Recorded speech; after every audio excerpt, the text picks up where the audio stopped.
என்ன வெளியே பார்க்கறேன்னா நம்ம சித்து பருமும் நாளைக்கு பார்க்க காய்ச்சி போகிறாங்க. வாங்க வீடியோ கிளப்பலாம். அதுக்கு எல்லாம் பூஜை காய்களும் வந்துட்டாங்க.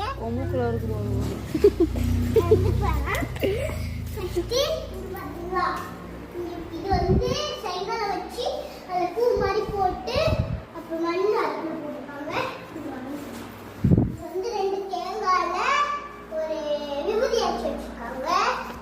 இங்கே பார்த்தீங்களா தேங்காய், வெங்காயம், தக்காளி, கத்திரிக்காய், உருளைக்கிழங்கு, மிளகா, அப்புறம் ஸ்வீட்டுக்கு வெல்லம், அப்புறம் வாழைப்பழம், தேங்காய் அதை சொல்லி வச்சு இப்படி பார்த்தீங்கன்னா ஒரு பழக்கட்டை இருக்கு. அது சாமி உட்காரத்துக்கு பலகா கட்டை. சரி, இப்போ இங்கே வந்து பூஜை பொருட்கள்லாம் இருக்கு. வந்து இது வந்து குங்குமம், சந்தனம், இது வந்து 2த்தையும் கரைச்சி வச்சிருக்காங்க.